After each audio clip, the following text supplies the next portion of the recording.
మతం మారటం మనిషికి మనసుకి హానికరం మరియు ప్రాణాంతకం.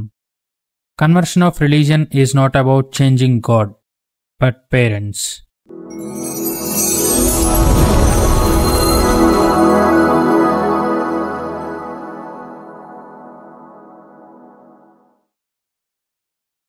అందరికీ నమస్కారం. సో ఇది ప్రీవియస్ వీడియోకి సెకండ్ పార్ట్ అన్నమాట, కామెంట్ రియాక్షన్ లో. సో మనం అస్సలు ఆలోచించకుండా తర్వాత కామెంట్కి అయితే వెళ్ళిపోదాం. మీ కట్టు కథలు ఎవరికి చెప్తున్నారు? సీతకి స్వయంవరం జరగనే లేదు, శివధనస్సుని ఎలా ఇరుస్తాడు? ఎవరికి చెప్తున్నారు? కాకమ్మ కబూలు అనేది ఏంటి? సీతమ్మకి స్వయంవరం జరగలేదు. సరే, కొంచెం జరగలేదు అయితే ఎరగకూడదా? కొంచెం జరిగింది, విరగకూడదా? అసలు జరిగిందా లేదా? చూద్దాం. శ్రీ వాల్మీకి రామాయణం బాలకాండ 44వ అధ్యాయం 14వ శ్లోకంలో సీతమ్మని పెళ్లి చేసుకోవడానికి చాలా మంది రాజులు వచ్చి ఇల్లు ఎక్కపెట్టలేకపోయారు అని ఉంటుంది. అందులో అంటే ఏంటది? స్వయంవరం జరిగినట్టు కాదా? కానీ అప్పుడు రావణుడు వచ్చాడు, రాముడు ఎత్తలేకపోతుంటే రాముడు వచ్చి ఎత్తాడు. ఇది కల్పితం, ఎందుకంటే అది వాల్మీకి రామాయణంలో లేదు. సో ఇలా సీరియల్ రామాయణాలు, సీరియల్ మహాభారతాలు చూసి పాడైపోతున్నారని కాబట్టి నేను గ్రంథపరంగా ఈ ఛానల్ పెట్టింది. హిందువులు నిజాలే నమ్మాలి. మన వేదాల్లో వాల్మీకి దగ్గర నుంచి వ్యాసుడి వరకు ఎంతో మంది, మనకి తెలుగులో చూసుకుంటే పోతన గారి దగ్గర నుంచి నన్నయ్య, తిక్కన్న, ఎర్రన్న గారు అందరూ కలిసి ఎన్నో రాశారు. ఆంధ్ర మహాభారతం దగ్గర నుంచి భాగవతం వరకు. దాన్ని నమ్మాలి తప్ప ఇలాంటి సీరియల్ సినిమాల్లో చూపించిన హిందూ ధర్మానికి సంబంధించిన విషయాలు ఏవి కూడా ప్రామాణికంగా తీసుకోకూడదు. అందుకు పెట్టిందే ఈ ఛానల్, వ్యాసం ఇతిహాసం. అంటే ఇది ఇలాగే జరిగింది అని. మరి అసలు ఈ శివధనుర్భంగం ఎలా జరిగింది అంటే, విశ్వామిత్ర మహర్షి రాముణ్ణి, లక్ష్మణుణ్ణి శివధనుస్సుని చూపించడానికి మిథిల నగరానికి తీసుకువెళ్ళినప్పుడు జనకుడు ఈ శివధనుస్సు ఎలా వచ్చింది అనే వృత్తాంతాన్ని అంతా చెప్పి తీసుకొస్తాడు, తెప్పిస్తాడు. అది లాస్ట్ ఎపిసోడ్ లో చెప్పాను నేను. సో అలా రాముడు గెలుస్తాడు అనమాట. సో చూసారు కదా, అసలు రాముడు స్వయంవరానికి అటెండ్ అవ్వలేదన్న విషయం చాలా మంది హిందువులకే తెలీదు.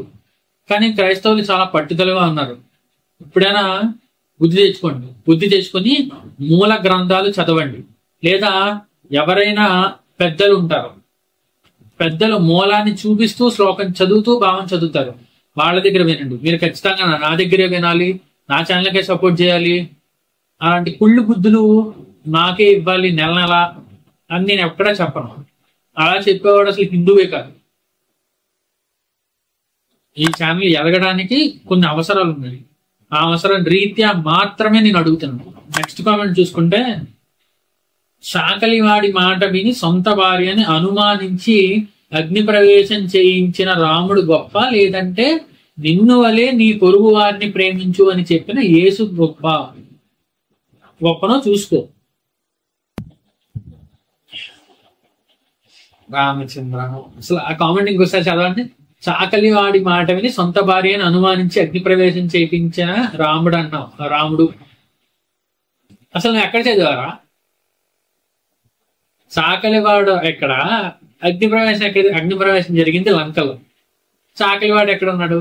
అసలు నువ్వు పోనీ ఏ సినిమాలో చూసావు చెప్పరా? పోనీ ఏ సినిమాలోనే ఉందా అది? చాకలివాడి వల్ల రాముడు అగ్ని ప్రవేశం చేయించాడని. నోటికి ఏదొస్తే అది వాగేయటమే, చదవటాలు ఉండవు. ఇలాగే ఇలాంటివి చెప్పే మత మార్పులు చేసేది. హిందువులారా, ఇప్పటికైనా మేల్కుని మూలం చదవడానికి ప్రయత్నించండి. శ్రీ వాల్మీకి రామాయణం ఉత్తరకాండ 43వ సర్గ 20వ శ్లోకంలో ఉంటుంది. కొందరు జనాలు. అసలు రామాయణంలో చాకలివాడు సీతమ్మని అన్నాడు అనే లైనే ఉండదు. ఎక్కడి నుంచి వచ్చాడు చాకలివాడు?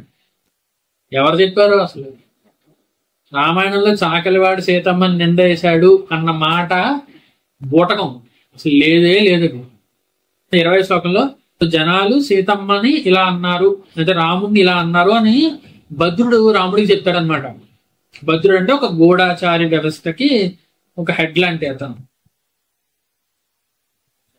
అసలు ఆలోచించండి, ఇంత టెక్నాలజీ ఉన్న ఈ రోజుల్లోనే ఒక రోమర్ని ఎవరు స్టార్ట్ చేశారో చెప్పలేము. అలాంటిది ఆ కాలంలో ఫలానా వాళ్ళే అన్నాడు అని ఎలా చెప్పగలం? చెప్పలేం కదా. సో ఇప్పటికైనా అర్థమైందా హిందువులారా? ఇలాగే శూద్ర వర్ణాల వారికి చెడుని అంటగట్టి వాళ్ళని వాళ్ళ మతంలోకి మార్చాలి అని చూస్తున్నారు. సో దాంట్లోకి, ఆ ట్రాప్ లోకి మీరు పడద్దు. ఇందాక చెప్పినట్టు శూద్రులు చాలా పవిత్రులు, వాళ్ళకి ఎలాంటి బుద్ధులే ఉండవు. అమ్మాయిల్ని ఇష్టం వచ్చినట్టు మాట్లాడాలి, అలా ఇష్టం వచ్చి మాట్లాడే బుద్ధి వేరే వాళ్ళది. అది నేను స్పెషల్ గా చెప్పక్కర్లేదు. తర్వాత ఏమంటున్నాం? యేసుక్రీస్తు నిన్ను వలే నీ పొరుగు వారిని ప్రేమించు అని అన్నాడు కదా అంటున్నాం. ఇప్పుడు బైబిల్లో యేసుక్రీస్తు వాళ్ళ ఫాదర్ యెహోవా అని ఎక్కడ చెప్పుకోలే. కానీ క్రైస్తవుల్ని అడిగితే వాళ్ళు ఏమంటారు? దేవుడండి, బైబిల్ దేవుడండి, ఆయన యెహోవా అండి అని. నేను అనేది కాదు, యెహోవా అనే అంటున్నారు. సో ఇప్పుడు నేను కూడా యేసుక్రీస్తు తండ్రి యెహోవా అని చెప్తాను. అది బైబిల్లో లేదు కదా అన్నావు అనుకో, ఇప్పుడు నేను చెప్పబోయేదాన్ని నువ్వు ప్రాముఖ్యంగా తీసుకోకర్లా, అసలు ఈ మాటను కొట్టిపడచ్చు. నేనే చెప్తున్నాను, యేసుక్రీస్తు యెహోవా తండ్రి కాకపోతే ఇప్పుడు నేను చెప్పే మాట చెల్లదు. కాదండి మా యేసుక్రీస్తు వాళ్ళ ఫాదర్ యెహోవానే అంటే ఇప్పుడు నేను చెప్పే మాట చెల్లుద్దు. ఏమంటాడంటే యెహోవా పాత నిబంధనకి వెళ్దాం. అది మీ ఇంట్లో ఉందో లేదో నాకు తెలియదు. అంటే అందరూ కొత్త నిబంధన పట్టుకుంటారు కదా. సో పాత నిబంధనలో ద్వితీయోపదేశ కాండంలో నీవు ఎవరిని కటాక్షింపకూడదు, ప్రాణమునకు ప్రాణము, కంటికి కన్ను, పంటికి పన్ను, చేతికి చెయ్యి, కాలుకు కాలు మీకు విధి. సో ఇప్పుడు ఇది చెప్పింది ఎవరికండి? ఇశ్రాయేలీలకండి, మనకు కాదండి. అదైనా చెప్పింది యెహోవా అండి, మా యేసు కాదండి అంటారా? మరి నెలలా కడుతున్నావు ఒక దశం భాగం, అదెవరికి? లేవీయులకి. మరి తీసుకెళ్లి లేవీయులకు కట్టబోయావా? దశం భాగం మాత్రం మనకండి, ఈ మాటలు మాత్రం మనకు కాదండి ఇశ్రాయేలీలకి అంటావా? ఇది ఎక్కడ న్యాయం నందాజీ? ఇది ఎక్కడ న్యాయం?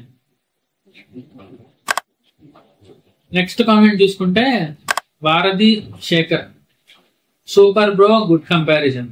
థ్యాంక్ యూ అండి, జై శ్రీరామ్. ఇలాగే మీరు మన ఛానల్కి సపోర్ట్ చేయండి. నెక్స్ట్ శ్రీధర్ గుడవల్లి గారు అంటున్నారు, రాముడు ఆదర్శం. అవునండి, రాముడే ఆదర్శం. ఎందుకంటే రాముడు ఆదర్శం అని చెప్పి, రాముడు సాక్షాత్ ధర్మ స్వరూపుడు అని చెప్పి నేను, రాముడు తమ్ముడు లక్ష్మణుడు వీళ్ళు చెప్పడం కాదు. రాముడు శత్రువు అయినటువంటి మారీచుడు ఏమన్నాడు రామాయణంలో? అరణ్యకాండ 37వ సర్గ 13వ శ్లోకం. ఇది ఎవరితో ఎవరు మాట్లాడుతున్నారంటే మారీచుడు రావణాసుడికి చెప్తున్నాడు. రావణాసుడు ఇలా ప్లాన్ చెప్తాడు, నువ్వు మాయలేడు వైపు నేను ఇలా కిడ్నాప్ చేస్తాను చేతనని చెప్తున్నప్పుడు మారీచుడు రావణుడికి బుద్ధి చెప్పే సందర్భంలో చెప్పిన శ్లోకం ఇది. రామో విగ్రహవాన్ ధర్మ సాధు సత్య పరాక్రమ రాజా సర్వస్య లోకస్య దేవానాం మాఘవానివా. అంటే ఏంటి? రాముడు సాక్షాత్ నడిచే ధర్మం, రాముడు నడిస్తే ధర్మం. రాముడు 2 పాదాల మీద నడుస్తాడు, ఒకటి సత్యం, ఒకటి ధర్మం అని. సో సాధు సత్య పరాక్రమ. ఆయన చూడటానికి ఏదో నారచీరలు కట్టుకుని సాఫ్ట్ బాయ్ లా ఉంటాడు, లోపల ఒరిజినల్ అలాగే ఉందనంటే ఆయన సాధువులా కనిపిస్తాడేమో, ఆయన సత్యం పరాక్రమం అలాగే ఉంటాయి. ఎవడైనా వస్తే అయిపోతుంది. సో మరి యేసుక్రీస్తు మార్కు సువార్త 3వ అధ్యాయం 21వ వచనంలో ఎవరంటున్నారు ఈ మాటలు? యేసుక్రీస్తు వాళ్ళే తమ్ముళ్ళు. యేసుక్రీస్తు వాళ్ళ తమ్ముళ్ళు ఏంటంటే ఇప్పుడు మేరీకి యోసెఫ్కి పుట్టిన వాళ్ళు. వాళ్ళు అంటున్నారు, ఆయన ఇంటి వారు ఆ సంగతి విని ఆయన మతి చెలించి ఉన్నదని చెప్పి ఆయనను పట్టుకొనబోయి. అక్కడ ఆయన అంటే యేసు అని. ఆ పైన వచనాలు కింద వచనాలు చూస్తే తెలుస్తాయి. సో ఇప్పుడు ఏంటి? ఆయనకి మతి చెల్లించడం అంటే ఏంటి? పిచ్చి పట్టడమే కదా. యేసుకు పిచ్చి పట్టిందని వాళ్ళ ఇంట్లో వాళ్ళే పట్టుకోబోయారంట. రిఫరెన్స్ చూపించాను నేను, నా సొంత మాటలు కావు. సో ఇప్పుడు ఇంట్లో వాళ్ళ మాటలు నమ్మాలా, బయట వాళ్ళ మాటలు నమ్మాలా? ఇప్పుడు ఇంట్లో వాళ్ళు మంచి చెప్పారనుకో నమ్మక్కర్లేదు, ఈడ ఇంటోడే కాబట్టి మంచిగా చెప్తాడని. రాముడు శత్రువు చెప్పాడు మంచి మాట. ఇక్కడ చెడు మాట ఇంట్లో వాళ్ళు చెప్తేనే నమ్మాలి, ఎందుకంటే ఆయనకంటే ఎక్కువ తెలియదు కదా అప్పటికి. ఇంట్లో వాళ్ళకంటే బయట వాళ్ళకి ఖచ్చితంగా ఎక్కువ తెలియదు కదా. సో ఇంట్లో వాళ్ళు చెడు చెప్తే నమ్మాలి, బయట వాళ్ళు మంచి చెప్తే నమ్మాలి. సరే, నెక్స్ట్ ఈ 2 కామెంట్లు ఒకేలా ఉన్నాయి, అందుకని ఒక చోట పెట్టాను. ఐఎమ్ నోబడి గారు అంటున్నారనమాట, దళితుణ్ణి అంటరాని వాడు తపస్సు చేస్తున్నాడని శంభూకుడి తల నరికిన రాముడు గొప్ప, లేదా కుష్టి రోగులకు సైతం నయం చేసిన జీసస్ గొప్ప తెలుసుకో. 2వ కామెంట్, కుష్టి రోగం ఉన్నవాడిని ముట్టుకొని హత్తుకొని అతన్ని బాగు చేశాడు, అతన్ని బాగు చేస్తాడు, ఇలాగే చాలా మందికి బాగు చేస్తాడు. కానీ మీ రాముడు ఒకరికన్నా ఇలా బాగు చేశాడా? ధ్యానం చేస్తున్నాడని ఒక బ్రాహ్మణుడు చెప్పిన మాటలు విని శంభువుని ఎందుకు చంపాడు? శూద్రుడు తక్కువ కులపోడు అని చంపలేదా? రామరామా, రోగులను దగ్గరికి తీసుకుని వాళ్ళని బాగు చేసేవాడెక్కడా? తక్కువ కులపోడు ధ్యానం చేస్తున్నాడని తల నరికిన రాముడెక్కడా? అయిపోయిందండి రాముడి మీద దుమ్మెత్తిపోయటం. సరే, ఇప్పుడు కిరణ్ గారు ముట్టుకున్నవాడు హత్తుకున్నవాడు అని ఏంటేంటో చెప్పారు. కానీ అక్కడ ఇప్పుడు మనకి బైబిల్లో యేసు నా తండ్రి యెహోవా అని ఎక్కడ చెప్పనట్టు, ఈ కామెంట్ లో నేను చెప్పేది యేసు గురించే అని ఎక్కడ చెప్పలేదు. ఆ పైన కామెంట్ బేస్ చేసుకుని నేను చెప్పేది పాపం యేసు క్రీస్తు గురించి అని చెప్పి మనం అనుకుందాం. అనుకుని ఏమంటామంటే, యేసు కుష్టి రోగం ఉన్నవాడిని బాగు చేశాడు అంటున్నారు కదా. అలా బాగు చేస్తే ఆయన డాక్టర్ అవ్వాలి, కానీ దేవుడు ఎట్లా అవుతాడండి? అంటే యేసే చెప్పుకోలేదు కదా నేను దేవుడిని, నన్ను నమ్ముకోండి అని. ఆయన చెప్పనప్పుడు మన అలా సరే పోను, ఆయన డాక్టర్ అయినా మనం దేవుడుగా చూస్తామండి అన్నాం అనుకో, అది హిందూ సంప్రదాయం.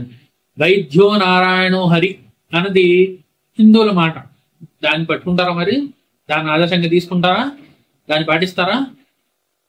తర్వాత అంటే రాముడు ఇలా ఎవరినైనా బాగు చేశాడని అడుగుతున్నాడు కదా. రాముడు గౌతమ మహర్షి ఆశ్రమంలో ఉన్న అహల్యకి తన పూర్వరూపాన్ని కల్పించాడు, 1. 2, యుద్ధంలో చనిపోయినటువంటి వానరులందరినీ లాస్ట్ లో ఇంద్రుడు వరం అడగమంటే చనిపోయిన ప్రతి ఒక్కరిని బతికించేస్తాడు. చనిపోయిన వాడిని బతికించాడు. 2 బతికించాడా? రాముడు ఎంతమంది వానరులు బతికించాడు? ఇంకా 2 అంటున్నాను కానీ వానరులు ఎన్నో కోట్ల మంది, వాళ్ళందరినీ బతికించాడు. రాముడి దగ్గర ఒక్కటి చచ్చిపోవాలా, అందరూ లాస్ట్కి వచ్చారు. అప్పుడు ఇంకా ఈ 2 కాస్త కౌంట్ ఇన్ఫినిటీ అయిపోతుంది. సరిపోతుంది.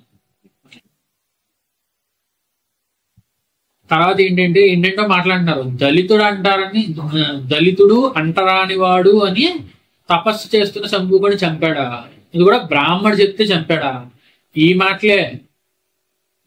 మాటల వల్లనే హిందుత్వంలో ఉన్నటువంటి ఈ దళితులు లేకపోతే శూద్రులు అన్నటువంటి SC ST కమ్యూనిటీ ఉంది కదా, వాళ్ళని మీ బ్రాహ్మణులు టార్గెట్ చేయాలని చెప్పి వాళ్ళని ఈజీగా ఈ వాక్యాలన్నీ చూపించేసి లేనిపోని మంది చూపించి మత మార్పులు చేసేద్దరు. కానీ తెలివి తక్కువ వాళ్ళు ఇక్కడ హిందుత్వంలో చెప్తే నమ్మేటానికి ఉంటే ఈ వీడియో షేర్ చేయండి. అడిగి ఎవరైనా రెడీగా ఉంటే ఊపిలో తెగటానికి, మతం మారటానికి, దశంభాగాలు దోచి తేరగా దొబ్బెట్టడానికి ఎవరికైనా రెడీగా ఉన్నాడు అనుకో, వాడికి వీడియో షేర్ చేయండి ముందు.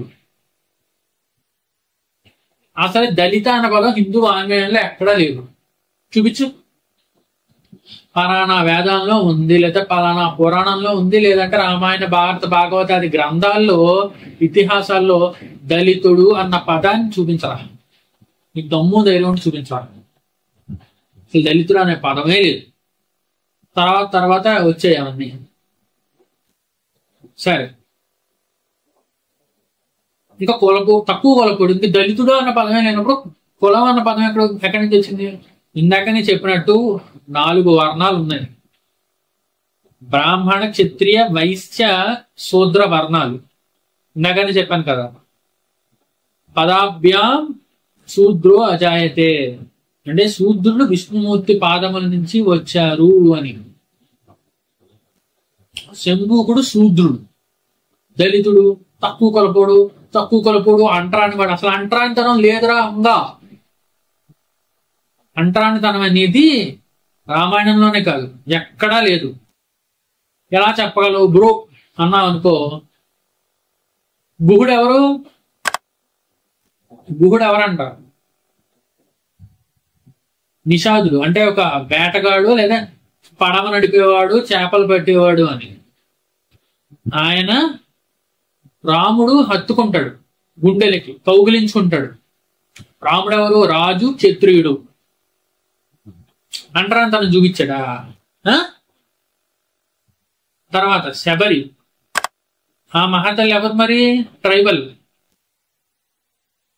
నోట్లో పెట్టింది పళ్ళు తీసుకెళ్ళి, తిన్నాడా? పూసేశాడా? అంటరానితనం. ఎక్కడి నుంచి చూస్తారు అంటరానితనాన్ని? రామదాసు ఏడ్చాడు. గుహుడు నీకు చుట్టమా, గుండెలోకి హత్తుకున్నావు, శబరి నీ తోబుట్టువా, ఎంగిలి పళ్ళం తిన్నావు అని. నీ దర్శనమే ఇవ్వంటిని కానీ నీ ఆస్తి అడిగాను అని చెప్పి ఆయన ఏడ్చాడు. అలాంటి వాడు రాముడు. ఈ ఛానల్ పేరు చూసావు కదా, వ్యాసం ఇతిహాసం అని. మీకు దానవీర సౌరభంలో డైలాగ్ కూడా ఉంటుంది.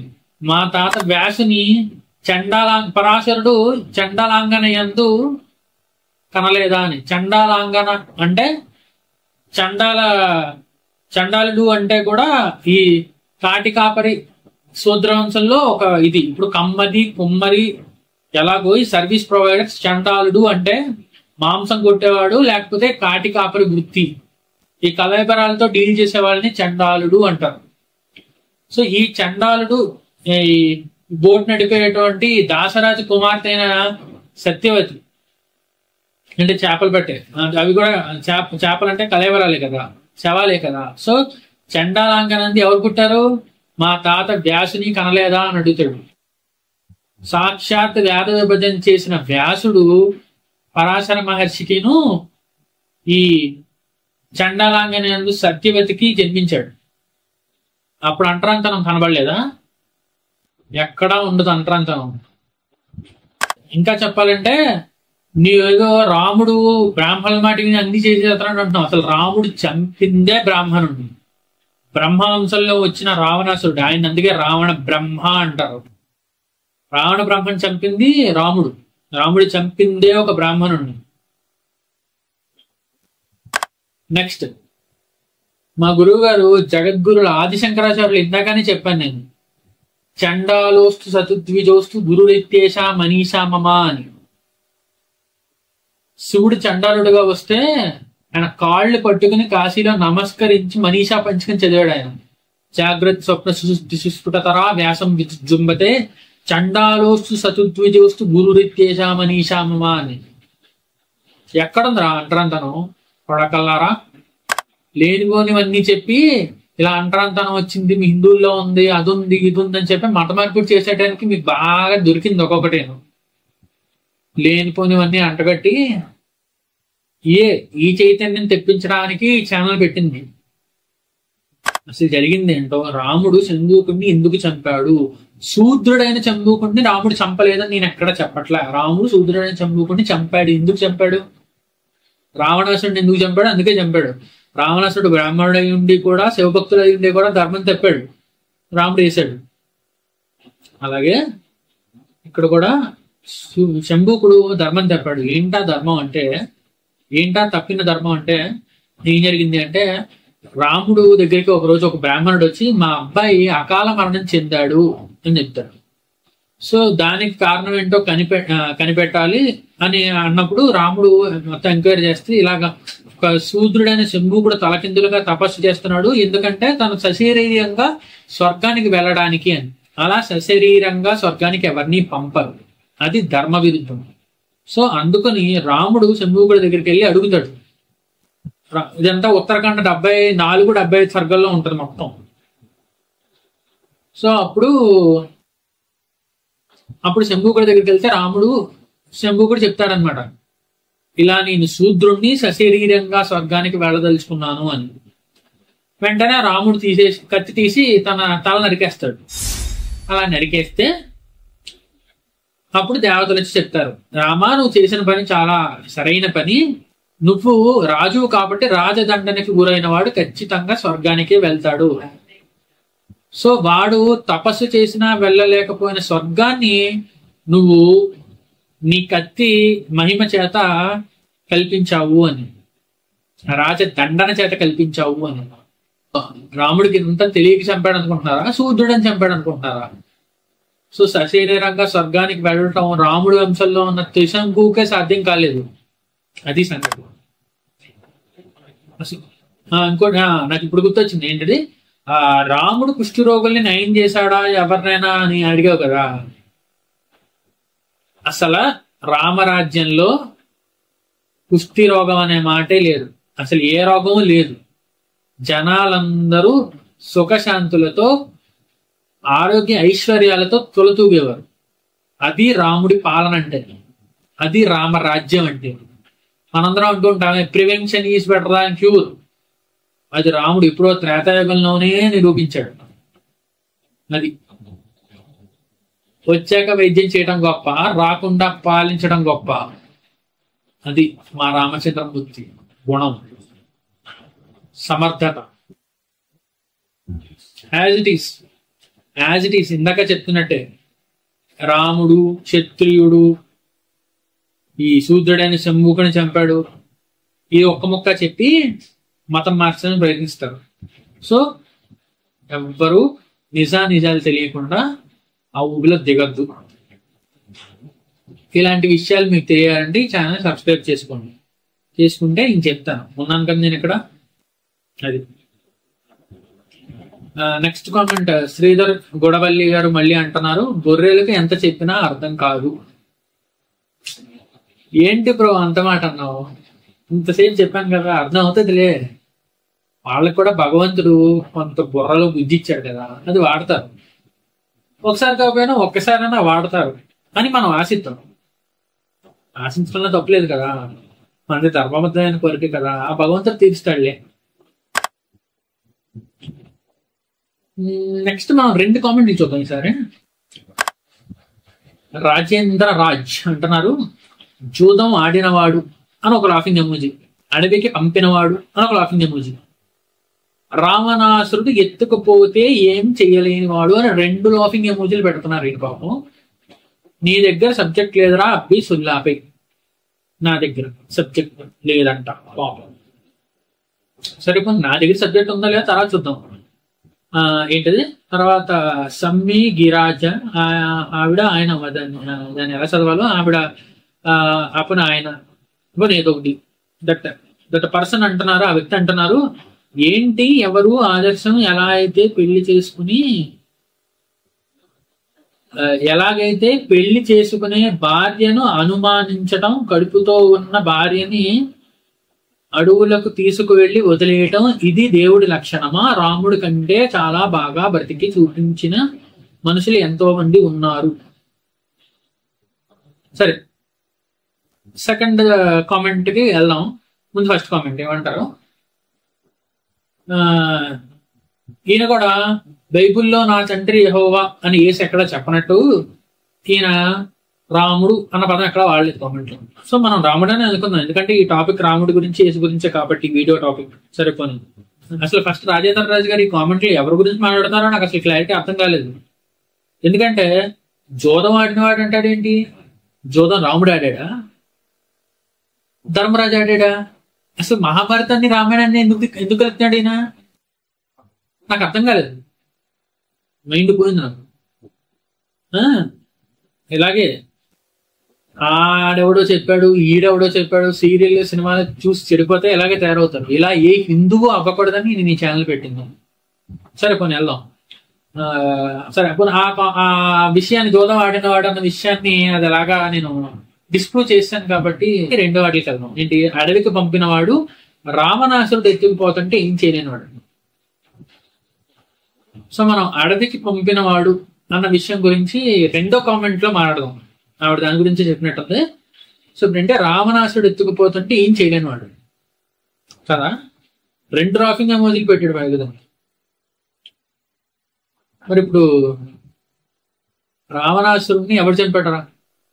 కుంభకర్ణుడిని ఎవరు చంపాడరా? నువ్వు చంపావా? మీ బాబు చంపాడా? ఎవడు చంపాడు? రాముడే కదా. ఏ మాట్లాడట్లేదే? రాముడు ఏమీ చేయలేనివాడు అనుకో, అసలు ఏం పీకలేనివాడు అనుకో. రావణాసుడికి అసలు ఆ ప్లాన్ ఎందుకురా? అసలు ఆ ప్లాన్ ఎందుకు అంటే, మాయలాడిని తీసుకురావాలి, రాముడిని డైవర్ట్ చేయాలి, లక్ష్మణుడిని డైవర్ట్ చేయాలి, ఆ తర్వాత సీతను కిడ్నాప్ చేయాలి, అది కూడా మారువేషం తీసుకుని. ఇదంతా ఎందుకు? రావణాసుడే వచ్చేవాడు కదా. ఎందుకంటే ఆల్రెడీ కరదూషణాదులు అని 11,000 మందిని పంపిస్తే సింగిల్ హ్యాండ్ తో బాణం ఇలా పట్టుకుని అర్ధచంద్రాకారంలో ప్రయోగం చేస్తే అందరూ నిహతులైపోయారు, అంటే చచ్చిపోయారు. అది మా రాముడి గొప్పతనం. అందుకనే రావణాసుడికి కూడా గజ్జ ఉనికేది చేతులు. అందుకని ఈ మాయలేడి అని దొంగ నాటకాలన్నీ ఆడి మా సీతమ్మని కిడ్నాప్ చేశాడు. అసలు ఆ కరదూషణాదుల్ని చంపుతున్నప్పుడు చూడాలి. రామదాస్ గారు అయితే దాని గురించి ఒక పద్యమే రాశారు. సారీ, నేను ఇందాక 11,000 మంది అన్నట్టున్నాను, 14,000 మంది. 14,000 మంది కరదూషణాదుల్ని సింగిల్ హ్యాండ్ తో రఫ్ఫడించాడు రాముడు. రామదాస్ గారు ఏమంటారంటే, బండన భీముడు ఆర్తజన బాండవుడు ఉజ్వల బాణ తూణ కోదండ కళా ప్రచండ భుజతాండవ కీర్తికిన్ రామమూర్తికిన్ అంటారు. అంటే అసలు ఆయన బాణాలు వేస్తుంటే ఆయన బాణాలకున్న భుజాలు తాండవం చేశాయంట. బాణాలు పట్టుకున్న భుజాలు తాండవం చేశాయంట. అంతటి గొప్ప రాముడు ఏం పీకలేకపోయాడా? ఏం చేయలేకపోయాడా? లాఫింగ్ మధ్య పెడతావు నువ్వు. ఇప్పుడు ఎవరు ఏం పీకలేకపోయారో మనం చూద్దామే. ఎప్పుడు చెప్పేదే, అర్ధరాత్రి లేచి నుంచి అడిగినా నేను చెప్పేస్తానమ్మా విషయం. సిలువ వేసినప్పుడు ఏమీ చేయలేకే కదా, ఏలి లామాస భక్త అని ఏడ్చాడు, అరిచాడు. మత్తయి 27:46. ఇంకేంటి, భార్యని అనుమానించి అడవులకు పంపించాడు అంటున్నారు. ఈ మాట అంటే ఎవరనాలి? సీతమ్మ అనాలి. కానీ సీతమ్మ రాముడిని ఒక్క మాట నిందించినట్టు రామాయణంలో లేదు. అసలు రాముడి మనసేంటో సీతమ్మకి తెలియదా? అన్నేళ్ళు కాపురాలు చేశారు కదా, ఒకళ్ళ మనసేంటో ఒకళ్ళకి తెలియదా అంటారు. నువ్వు నేను తీర్పులు చెప్పాలా? రాముడు అనుమానంతో పంపాడు, లేకపోతే ఇష్టం లేక పంపాడని? నీకు అర్థమయ్యేలా చెప్పాలంటే ఇది హిందువులు కూడా తెలుసుకోవాలి విషయం.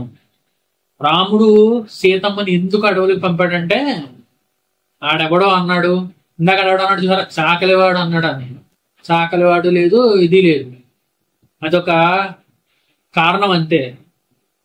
ఎందుకు పంపాడంటే పెద్దలు దాని గురించి ఏం చెప్పారంటే, రాముడు చక్రవర్తిగా రాజసింహాసనం మీద కూర్చున్నప్పుడు ఆయన భూపతి అవుతాడు. భూపతి అంటే భూమికి రాజు, భూమికి భర్త అన్న మీనింగ్ వస్తుంది.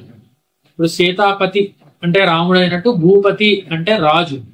సో రాముడు ఎప్పుడైతే భూపతిగా కూర్చుంటాడో భూదేవి కూతురైన జానకీదేవి ఆయన పక్కన ఉండడానికి వీల్లేదు.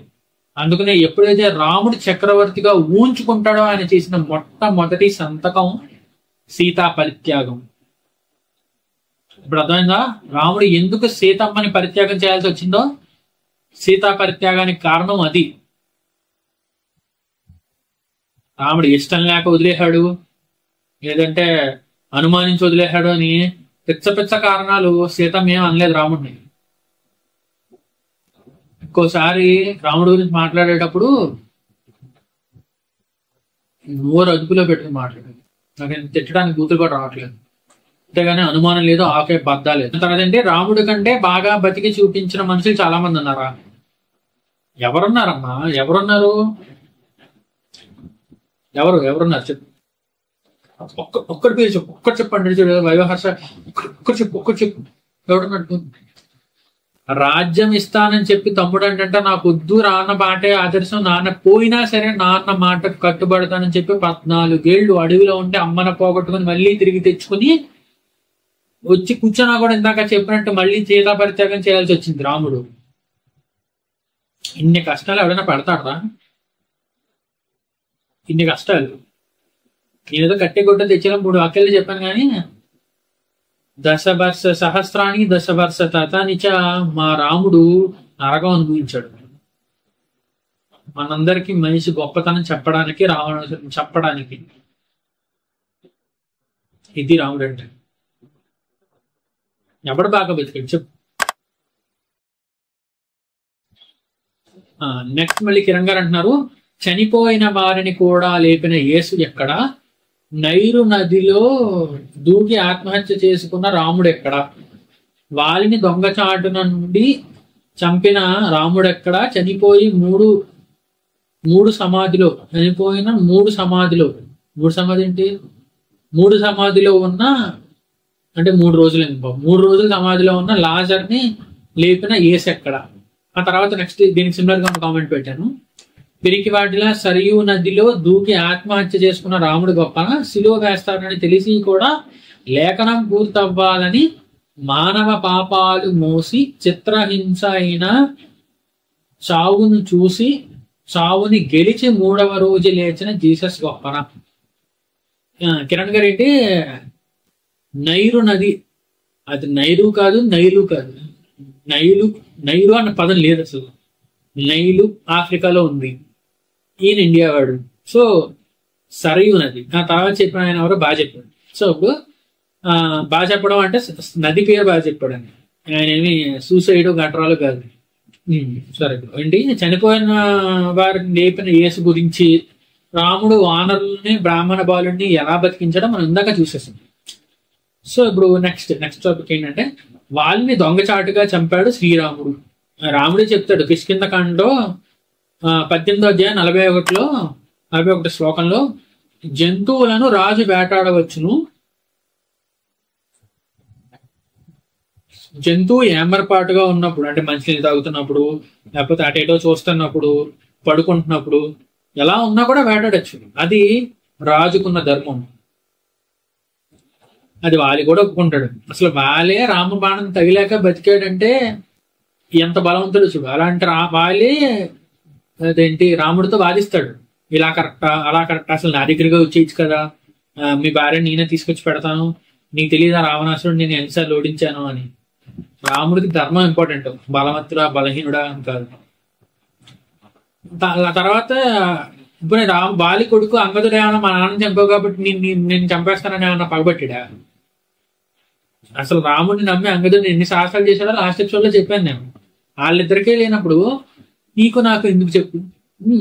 తర్వాత ఏంటి, పిరికిపాటిగా రాముడు సూసైడ్ చేసుకున్నాడు. అసలు రాముడు గొప్పతనం ఏంటో నేను ఇందాక చెప్పాను. బండన భీము శ్లోకంలో రామదాస్ గారు ఎలా వర్ణించాడో, 14,000 మంది కరదూషణాదుల్ని ఎలా సింగిల్ హ్యాండ్ తో మట్టి కనిపించాడో, మొత్తానికి మట్టి కనిపించడం అంటే ఇంకా చంపేశాడు ఏకంగా. ఇది ఇందాకనే చెప్పాడు. సో ఇలాంటి రాముడిని ఎవరు చంపగలరు చెప్పు? ఎవరు చంపలేరు కదా. సో ఇప్పుడు నీకు ఫస్ట్ లోనే చెప్పాను, దశవర్ష సహస్రాన్ని దశవర్ష శతానిచ అని విష్ణుమూర్తి రాముడి రూపంలో 14,000 సంవత్సరాలు భూమి మీద రాజ్యపాలన చేస్తానని చెప్పాడు. సో ఆ టైం అయిపోయే టైంకి కాలపురుషుడు వచ్చాడు రాముడి దగ్గరికి. వచ్చి ఇదంతా నేను నోటికొచ్చి చెప్పట్లా, రిఫరెన్స్ ఉత్తరకాండ 104 సర్గ 12వ శ్లోకం చూసుకుంటే కాలపురుషుడు అంటే టైం, కాలానికి అధిష్టాన దేవత అయినటువంటి కాలపురుషుడు వచ్చి ఇలా అంటాడనమాట, నువ్వు రావణ సంహారం కోసం వచ్చావు, 11,000 సంవత్సరాలు అన్నావు, పరిపాలించావు, నువ్వు అనుకున్న టైం అంటే నువ్వు చెప్పిన టైం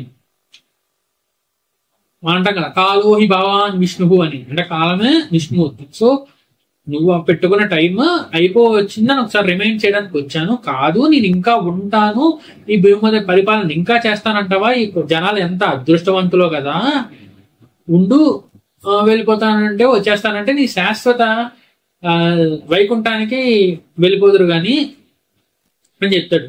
అంటే ఏంటి, గుర్తు చేయడానికి వచ్చాడు అంతే. కాలపురుషుడు అది. సో ఇప్పుడు ఇదేంటి,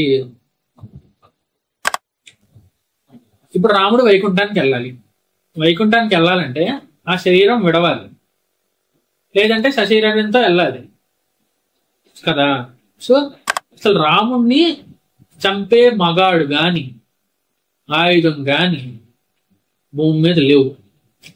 అలాంటప్పుడు రాముడే నారాయణుడు కాబట్టి, రామనారాయణుడు కాబట్టి, నారాయణుడు అంటే ఎప్పటికీ నీటి మీద ఉండేవాడు, ఈ రోజు రేపు లేని వాడు కాదు, ever lasting creator on water అని మీనింగ్. కాబట్టి ఆయన సరయూ నదిలో నుంచి వైకుంఠానికి ఎగాడు. లేదా సూసైడ్ అన్నావే, సూసైడ్ అంటే ఏంటి?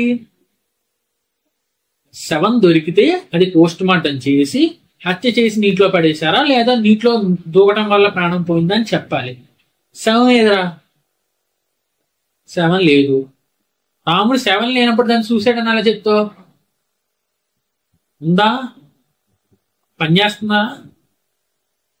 వదిలేసావా? దశం భాగాలు ఇచ్చినట్టు ఇచ్చేసావా బుర్ర?